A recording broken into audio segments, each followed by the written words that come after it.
I'm a big hiker. I was doing some hiking in Utah during a cross-country trip I was taking after breaking up with who I thought was going to be my fiancée. Long story short, I caught her messing around with one of my closest friends. Total betrayal on both sides.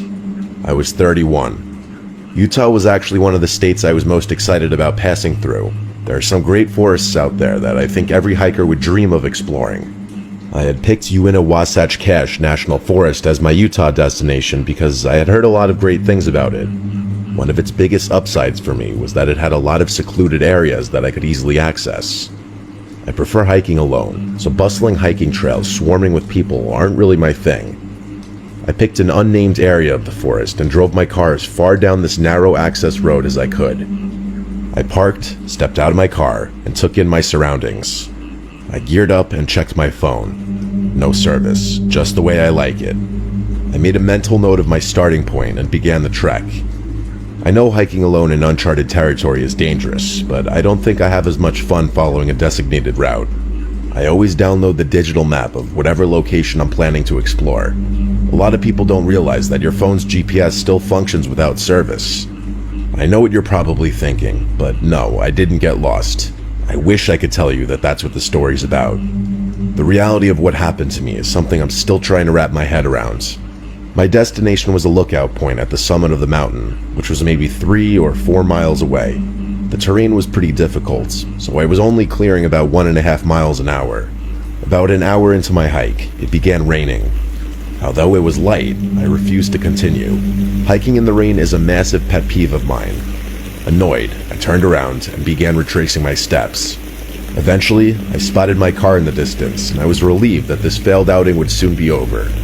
I reached my vehicle and was met with a horrifying sight. All 4 tires were slashed. I felt the fear start to set in. There wasn't a chance in the world that all 4 tires had been coincidentally punctured. This had been deliberate. I whipped my head around, scanning the forest in every direction. Nothing. I listened as carefully as I could, but anything I might have picked up on was drowned out by the patter of raindrops on leaves and brush. I weighed my options. Without service, I was basically screwed. I'd need to get service so I could call for assistance, but as far as I remembered, I had lost service over 20 miles down the access road. Walking back to civilization seemed like a grueling option. I needed to find high ground. Luckily, the destination I had originally sought out was just that. I had to chance it. I didn't feel safe walking 20 miles down the road where I'd basically be out in the open. Without another thought, I turned back towards the woods and began my route once again. I was about halfway to the summit when I picked up on a faint rustling coming from behind me, maybe 40 or so yards away. It would start and stop in tandem with my movements. I didn't want to turn and look. I just picked up the pace, knowing I was probably a faster hiker than whoever or whatever was stalking me. The sun was starting to go down, casting an eerie shadow over the forest. The rain was still falling, and I was starting to get nervous. After putting some distance between myself and whatever was stalking me, I cast an inconspicuous glance over my shoulder. I didn't see anything, but someone could have been easily hiding behind any of the countless trees in the forest. Finally, I reached the peak. By some miracle, there actually was service up there. I didn't waste a second, not even pausing to admire the view. I told the police exactly where my car was and explained what happened, including my suspicion that I was being stalked. I also told the operator that I had AAA. I hung up, relieved that someone knew where I was. There was still a glaring problem, though. I'd have to navigate back through the forest before it was fully dark, while somehow avoiding whoever was stalking me. I couldn't just march in a straight line back through the forest. That was asking for trouble. I thought for a second, before concluding that I'd have to try to walk in a semicircle back to my car, hopefully avoiding any kind of trap someone had set. I walked parallel to the cliff for a while before entering the woods from a different angle. I hadn't bothered to analyze this area of the forest though, so I pulled up the map on my phone and prayed my navigation skills wouldn't let me down. Things were going well for a while. I hadn't heard a single unusual sound behind me or in front of me. I might have spoken too soon though, because not 30 seconds after having that thought, I heard a twig snap from my left. I turned to look but didn't see anything, and a few minutes later, I heard another sound, this time from directly behind me. My blood ran cold as it dawned on me. There were multiple people out there. I picked up the pace again, settling into a light jog. As if things weren't terrifying enough already, I stumbled upon something that brought my panic levels from a 5 to a 10. There was a makeshift campsite literally tucked away in the woods. There were 12 or so logs sitting in a circle around a campfire. Someone had been here recently. I jogged around it and continued on, casting glances behind me every so often. A few minutes later, I heard something from my right. This time, I turned quickly enough just to barely see someone's foot jump behind a tree. That was it for me. My light jog instantly turned into a full-on sprint through the woods. I didn't care how loud I was being. I needed to get out of that forest. As I ran, the sounds around me continued getting louder. It was clear that I was being chased. They weren't even trying to hide it anymore. I continued running, afraid to look behind me. At one point, I couldn't resist the urge anymore and shot a glance over my shoulder. I counted at least 6 people, all of whom were wearing white and charging toward me. I kept running, knowing my car wasn't far.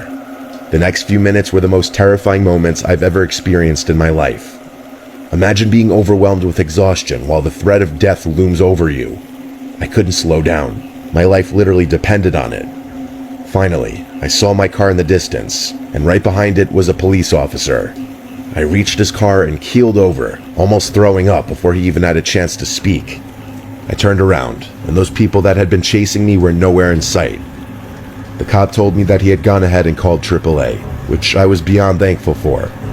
I gave him a full police report, and what he told me was chilling. Apparently, Utah houses the largest population of Mormons in the country, and it isn't uncommon to encounter woods folk in unmarked forest. The specific forest I was exploring actually had a very rich history, especially as it pertains to woods cults and religious groups. The cop told me that I had probably stumbled upon one such group, and that I was stupid to explore a random part of the woods. In all honesty, what that cop told me all those years ago was probably true. I still can't wrap my head around this, though.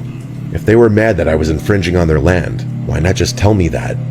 I don't see why they'd feel the need to stalk and chase me through the woods, especially after slashing my tires. This experience is still something I think about all the time.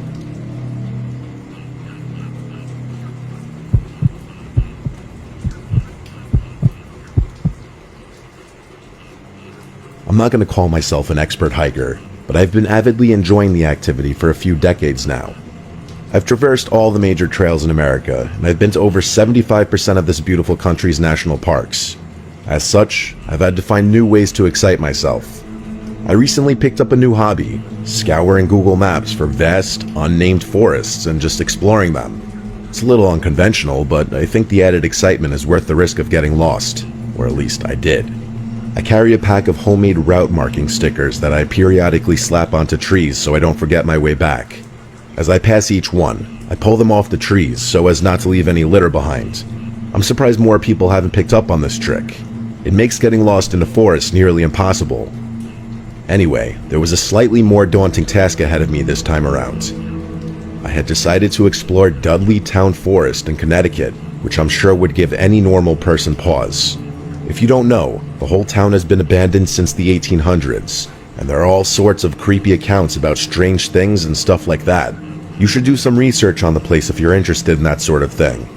I'm not, though. I'm not superstitious, and I don't believe in the ghost stories. Technically, this forest is off limits to the public, but that hasn't stopped me before. As I saw it, I was basically guaranteed to not encounter anyone in those woods, which is usually what I go for. I'm also from New England, so the drive actually wasn't so bad. I entered the woods around noon to ensure that the sun didn't go down before I finished hiking. My first impression of the woods was honestly pretty freaky. I had heard that it was dead silent in there, and I was surprised to discover that it actually was. You don't really notice or appreciate all the sounds in the forest until they aren't there anymore. Imagine closing your eyes in a silent room and only being able to hear your breathing. That's what it was like. To be completely honest, this silent phenomenon wasn't something foreign to me. I'd been in forests void of animals before. I kept walking, placing my stickers as I went, trying to shake the eerie feeling the forest was inducing. I kept thinking I would eventually stumble upon an animal, or at least some indication that there was life in there, but I had no such luck. After a while, I was honestly hoping to encounter a person even. That's how unsettled I was. Pretty soon, though, the silence of the forest stopped bothering me so much. For the first time since I'd stepped foot in those woods, I was calm. The feeling didn't last long, though. Out of nowhere, I picked up on a sound that sent the uneasiness rushing back in. It was like a wailing kind of moaning sound, the kind of sound you might imagine a wounded animal making. That's the best way I can put it. I still have trouble describing it, even to this day. It was especially creepy since it was the only sound in the whole damn woods. I paused and listened, trying to figure out what it could be. I had never heard anything like it. There was a chance it could have been a whistling made by the wind, but there wasn't any wind to begin with, so that didn't make sense. I concluded that it was most likely a wounded animal, even though I knew it probably wasn't. I walked away from it until the sound faded away. You're probably wondering why I didn't just turn around and leave right there. I wish I had an answer to that question. I told myself that if one more creepy thing happened, that would be it for me. As I walked, I started thinking to myself, how would an animal even get wounded in a forest like this? Like, was there someone hunting in here? There's no way I could have missed a gunshot. Maybe the hunter had taken the shot before I was in earshot. Maybe he neglected to put the thing out of its misery. Would someone really do that, though? It was hard to imagine. All these thoughts and more were bouncing around in my head when I stumbled upon something. On the tree directly in front of me, there were honest-to-God carvings. I know it sounds cliche, but I'm being dead serious. The carvings weren't symbols, and they didn't look like letters either. Just random slashes and bits of missing tree bark. I started looking around and saw that several of the neighboring trees were covered in the same marks. That was it for me. I turned around without another thought and began walking back, unsticking my trail markers as I passed them. I'm a curious person by nature, and even I was thinking, screw this. I followed my trail markers for a while, before seeing something in the distance I hadn't seen before. There was what looked like a bear's den up ahead, or at least a cave of some sort. I stopped walking, confused. I know myself. There was a 0% chance I would have overlooked something like a bear's den, and that's when it hit me. My trail markers should have been shoulder high, not waist high. My blood ran cold. I turned around and began sprinting back the way I had come, constantly looking over my shoulder. How could I have been so absent-minded? Someone had moved my stickers in an attempt to lure me into that cave. But how? Was it really possible that someone had been tracking me this entire time? I didn't have time to think all of it through. I was busy focusing on getting the hell out of that forest. The issue with that, though, was that I literally had no idea where I was going. Without those trail markers, I was as good as lost. I kept running, not even trying to be quiet. It would have been pointless anyway. The forest was dead silent apart from the sounds I was making. I stopped to catch my breath and pulled out my phone, praying for signal. By some miracle, I did have a bar. I found my parked car's location on the map and figured out which direction I needed to go. It wasn't far. And just like that, the signal dropped. It didn't matter though. I knew where I was going now.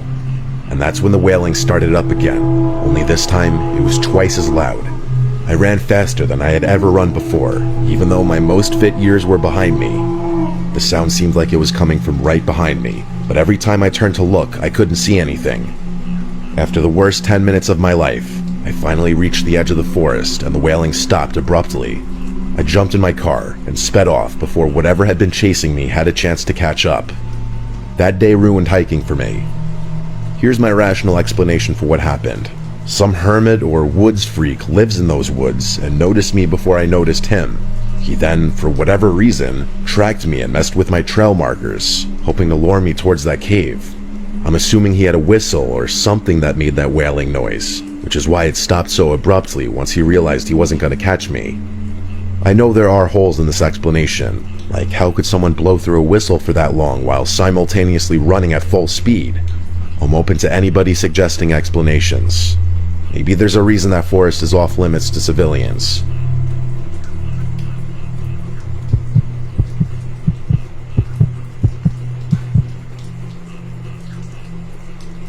When I was younger, my childhood home was the most fitting for squad hangouts. There were a few reasons for this. My dad had a massive man cave in the basement with an almost unlimited supply of beer, Plus, my parents usually let us drink down there and left us alone for the most part.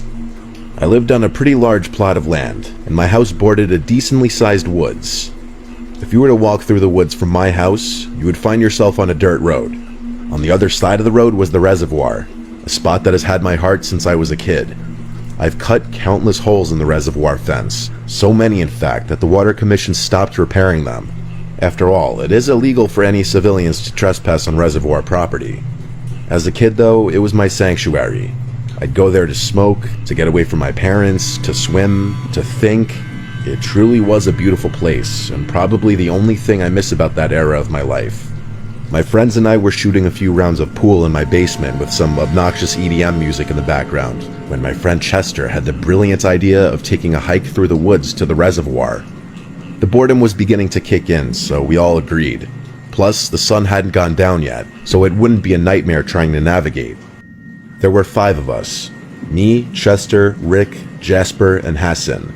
I can't remember too many specifics, but I'm pretty sure Rick and Hassan snagged some beers for the journey. They were the drinkers of our friend group. I had already had a few drinks, so I didn't want to overdo it.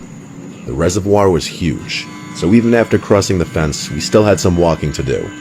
It was honestly still a little muddy in the woods from the earlier rain, but we were already committed to this plan. There was a cliff on the near side that we usually chilled on, so that's where we went that night. After a while though, we decided to keep walking and hang out on the far side of the reservoir. In order to get over there, we would have to walk along the near side to the end, where we could cut across to the other side. Then we'd be able to walk along the far side until we reached this really smooth section that we used to call the beach. After about 20 minutes of walking, we found ourselves on the far side of the reservoir, finally. It was then that stuff started getting weird. Hassan put his hand up and pointed into the distance. Remember, we were on the far side of the ovular-shaped reservoir, but we hadn't walked all the way down to the beach yet. Hassan was pointing to our right, where we realized that something was moving toward the reservoir on the same side that we were on, albeit much further down. The 5 of us quieted and kept watching as the dark figure slowly made its way towards the water. We were all kind of excited by this because it meant we might have some kind of encounter, which we usually welcomed. As the figure made its way towards the water and out of the woods, we realized that they were dragging something. The further they got, the more we could see. Eventually, we realized what was being dragged. A large black garbage bag that clearly had something relatively heavy inside of it on account of how slowly the person was moving. Now, I don't want to make any assumptions, but there have been a couple bodies found in that reservoir over the years. So in that moment, we quickly assumed the worst. We weren't smiling or even talking anymore, just staring quietly at the figure dragging what we guessed to be a body towards the water's edge. After reaching the water, he knelt down over the bag for a few minutes. We couldn't really tell exactly what he was doing from so far away. We figured that was a good time to get out of there, since he was distracted. Before we could leave though, Chester spotted something else that stopped us in our tracks. 3 more figures emerged from the woods, 2 dragging bags. The 3rd figure was carrying a kayak over his head. I honestly started feeling sick. I lived only 10 minutes from one of the most crime-ridden towns in America, so if this was somehow gang-related, that would have made a lot of sense. The first man we noticed got into the kayak, while the other 3 helped load one of the bags onto his lap. He rowed out to the middle of the reservoir, and we watched as the garbage bag disappeared below the surface. He rowed back to the shore and repeated this process twice more. And then, like a scene from a movie, my phone rang. The annoying tune cut through the silence like a razor blade, and my nervous self couldn't mute it fast enough. The 4 men froze and turned to look in our direction, which is when we ran. And just like that, the sanctity of my backyard reservoir was gone forever. Rick shot a glance over his shoulder and yelled out that they were following us. It was the scariest moment of my life. Running in a forest is actually insanely difficult. Factor in the threat of death and it's twice as bad. We ran all the way back down the bank, cut across, and started making our way through the woods on the near side back to the hole in the fence. I don't know if it was the nerves or the alcohol or both, but to save my life, I couldn't remember where the damn hole was. I reached the fence first with my friends close behind, and they began panicking when they saw that I was tracing the fence aimlessly, searching frantically for a hole that could have been anywhere. We ran along the fence, and I was ready to give up, when Rick pointed ahead of us and yelled. It was just a few feet away, and we bounded for it. As I was helping Chester through, we heard the sound of a tree branch being stepped on not far behind us, and I knew they were closing in. The chase didn't end there. We ran through the woods all the way back to my backyard, and we were relieved to have made it. It was then that Hassan called the police. We told them what happened, and they said they'd send a squad car to my house immediately. I knew I was going to get heat for trespassing, but I didn't care at that point. My friends were relieved to be safe, but I wasn't as relaxed. The path from the reservoir to my house wasn't super far, and they could have easily followed the tracks we left on the trail. Eventually, the police arrived and listened to what we told them. The police searched my property for any signs that we were followed, and my stomach dropped when they actually found one. There was a set of muddy footprints that led to my backyard fence, which I told the police weren't ours. They asked if I was positive, and I told them I was. Why would I jump my own backyard fence? Luckily, the police didn't find anyone hiding on my property, so they left and told me they'd keep me updated about the reservoir situation. To my surprise, they actually did. After a few days, the police fished out 3 bodies from the reservoir. No surprise there, and it was a huge news story for a while. My parents and I were terrified for a long time, knowing that some criminals knew where we lived. For months afterwards, my mom swore she saw people in the woods at night, and even claimed to have seen a camera flash one night. This incident was actually one of the main reasons we moved out of that house. Fast forward to today, and as far as I know, the police were never able to find any sort of connection or make any arrests. The reason I'm writing about this now is because I recently stumbled upon a depressing news article about a teenager drowning in that reservoir, which brought all these memories back. That place is definitely cursed, and I still wonder about all the tragedies that might have happened there that no one knows about. When me and my troublemaking friends were 13 years old, one of the many rowdy and mischievous things we would do would be Saturday night ding-dong ditch sessions. 10 years ago, we all lived on the same block in a typical suburban neighborhood. At the time, there were a lot less houses and more woods, though. I'm going to make up names for my friends for the case of this story. There was Mark, James, and Matt. Either Mark or James were usually the ones to go up to the houses and ring the bells. Matt and I, on the other hand, would usually find hiding spots right away. We hit about 5 or 6 houses. I remember all of the men who answered the doors gave pretty much the same reactions. They'd step out onto the stoop, 1 or 2 would yell something, and then they'd walk back inside. For a couple of houses, we'd ring the bell again for a better reaction. One guy yelled he was calling the cops the second time, so when he shut his door, we all booked it down the street and went to the next block over. As I mentioned, 10 years ago in this neighborhood, there were patches of wood sitting where houses sit today. On the next block over, there were a few patches of wood surrounding some of the houses, and the houses on this block seemed to be more unkempt. The first house on the block was across the street from a patch of woods, which made for a perfect hiding spot. The house was kind of run down looking, tall grass, a ratty old car with a cover on it in the driveway, and overall just a small house. Mark went up to ring the bell. He barely had time to make it across the street before the door opened. It was another man to answer the door. This guy really big, about 6 foot and stocky build. Unlike the others, he was furious immediately. He walked around his whole front yard checking the bushes, yelling threats. We all laughed as we always did. Eventually, he finally went back inside. Mark waited a few minutes, checked the windows, and then ran back up the stoop to ring the bell again. I didn't envy him with this house.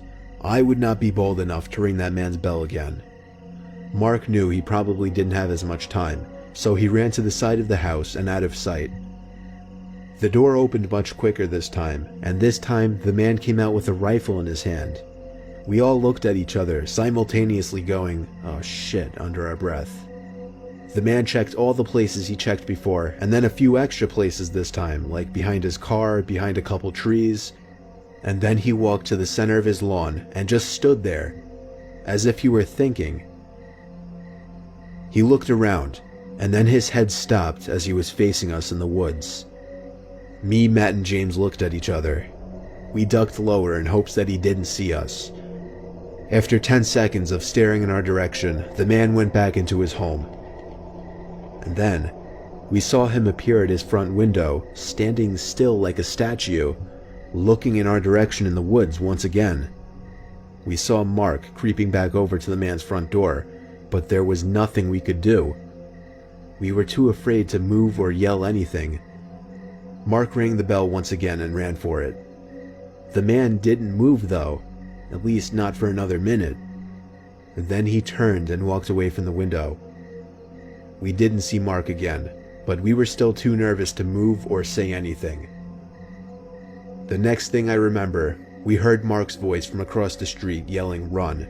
We didn't understand until we heard someone running up from behind us, realizing upon turning our heads that it was the man from across the street with his rifle in hand, pointed at us. We ran like little prey from a predator to Mark, who was waiting for us across the street. We ran for blocks until we were sure we lost him. Mark explained that he yelled when he saw the man sneaking across the street into the patch of woods with his gun. We didn't report him or any of what happened. We just told a few friends and that was it. Luckily the house was many blocks from us, so we never really had to pass it again.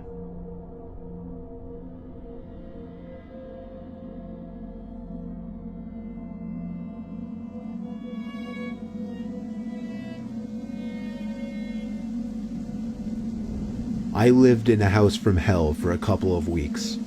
I was a college student and my parents were paying for a house for me to live in. I'm spoiled, I know. Well, the house was modest, nothing fancy or huge, and I was happy with it. Well, for the first few days anyway. Then things quickly started getting strange. On a rainy Saturday with nothing to do, I was watching TV for a few hours. That was when I heard a scrape on my living room floor. I looked around the room thinking an animal got into the house or something. I sat back down and resumed watching TV. That was the first weird occurrence. The rain continued throughout the rest of the day and into the night, which made for an excuse to not go out. I stayed in watching more TV in the living room. I perked up when I thought I heard something from the kitchen. Laughably, I took a pillow with me as, I guess, some sort of weapon and walked over to the kitchen doorway. There, in the middle of the dark kitchen, was a box of Cheerios on the floor, spilling out hundreds of the tiny O's. I had no idea how that could have happened. Nevertheless, I dropped the pillow and began cleaning up the Cheerios off the floor. As I was doing so, I heard a creak, like the sound weak areas of a wood floor make when someone steps on them. It was by the kitchen table. I looked up, but nobody was there. I knew I was going crazy now. Every little sound must have been making me paranoid. I cleaned the Cheerios and went back to watching TV. The thunder outside was getting louder as the bulk of the storm seemed to be passing overhead. Yet I found it to be strangely relaxing. That was the last thing I remember, appreciating the sound of the storm outside, before waking up from what seemed to be an hour-long doze. The TV was still on, but that wasn't what woke me. I remember believing I woke up to a bang or thud from downstairs. Regardless, I turned off the TV and marched upstairs to bed. The next day was normal, as was the day after that. It wasn't until the next gray, rainy day that strange things started happening again. I woke up in my bed that morning feeling like I had been drinking all night the night before.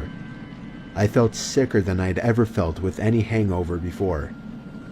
I didn't do much walking around that day. The gloomy dark weather only made me more bedridden. I left the TV in my bedroom on all day just as background noise, with a garbage pail by my side in case I had to puke. At midday, I muted the TV after hearing sounds coming from above me.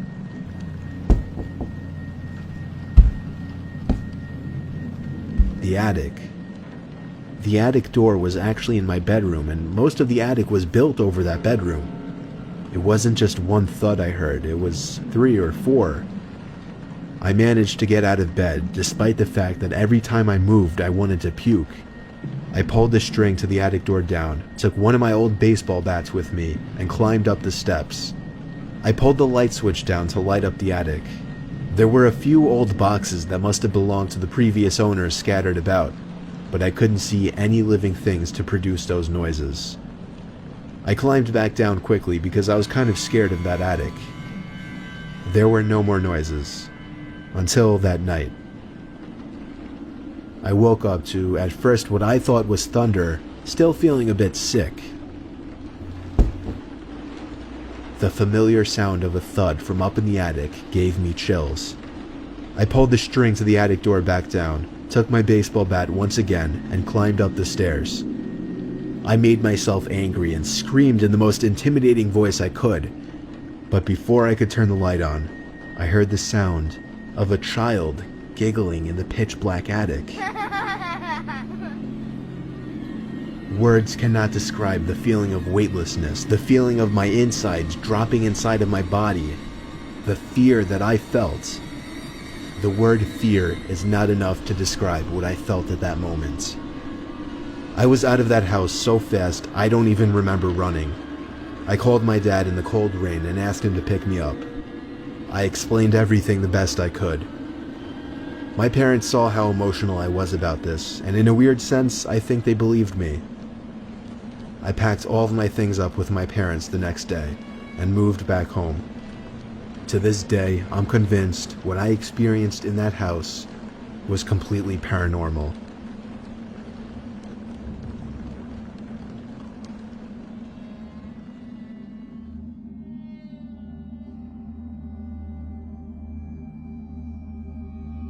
I used to work as a maid for some old lady for a couple of weeks when I was 20.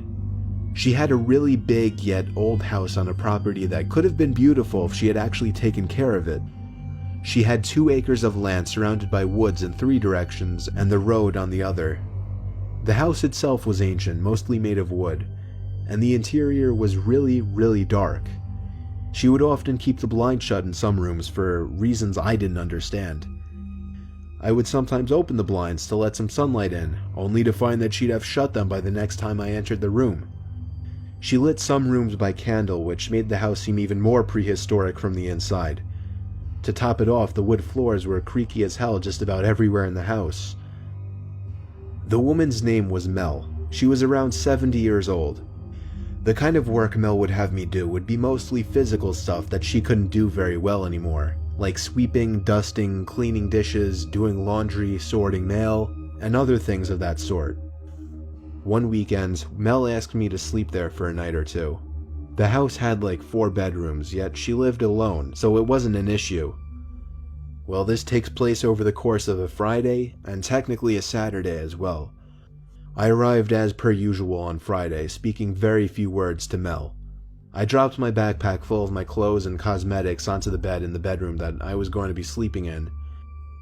As I turned to the door, I saw Mel standing by the doorway. She had a creepy way about her, and this entrance was no exception.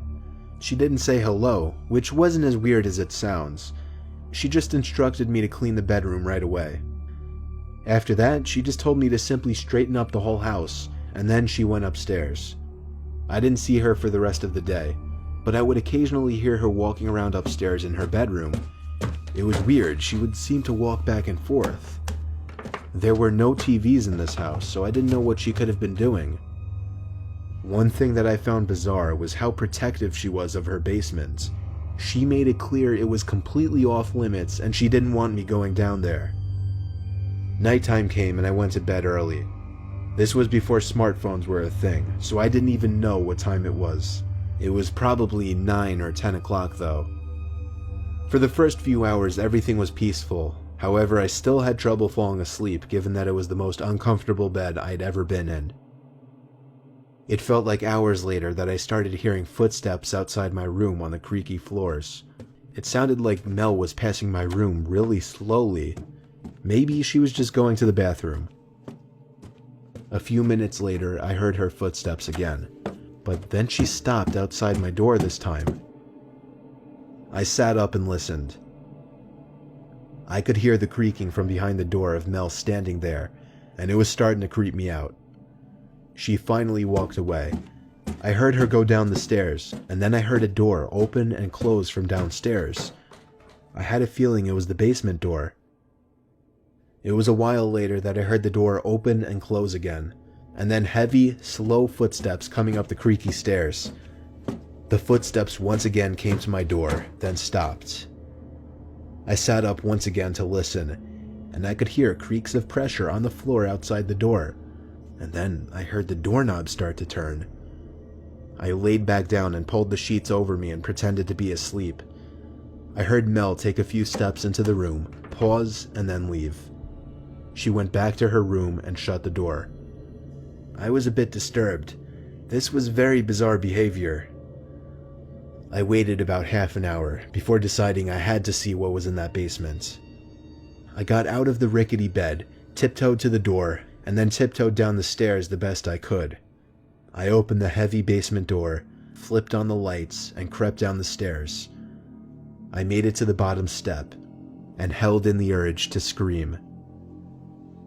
There were 2 old wooden chairs dead center in the basement, and there were 2 of what I could only describe as decaying corpses with wigs on them sitting in them. The sight of a bug crawling on one of them made me want to puke even more. I brought myself to walk deeper into the basement, closer to the corpses. I had to make sure they were real. Both of the corpses had men's wigs on them. The bigger of the 2 also had a beret on. I don't know much about corpses or their rate of decaying, but I'd say these corpses were both almost a year old. I felt like my heart stopped momentarily when I heard footsteps coming from upstairs on the first floor. I couldn't make it to the light switch. I had no time. I hid behind one of the couches in the basement as I heard slow, heavy footsteps coming down one creaky stair at a time. I had my hands covering my mouth as I heard Mel reach the last stair. I heard her whisper my name. For half a second, I looked around the couch and saw Mel halfway across the basement already with a big kitchen knife in her hand. I knew she would be too slow to catch me, so I ran for it to the stairs. She screamed my name and followed as fast as she could. When I made it to the first floor of the house, I ran upstairs to the bedroom I was sleeping in to grab my backpack. By the time I ran back downstairs, Mel was at the top basement step. I ran out the front door and to my car. I turned it on, caught my breath, looked to the front door of the big old house, and saw Mel standing there. I drove off the huge property and down the road, making it back home within 10 minutes. Fortunately, I never gave Mel any of my information, such as my address or my phone number, so she was never able to contact me again. If I had to guess, I'd say one of those corpses belonged to her dead husband that she'd mentioned twice to me. As for the other, smaller corpse, I have no idea, but regardless, it was a disturbing scene to witness, and something was way off about that woman.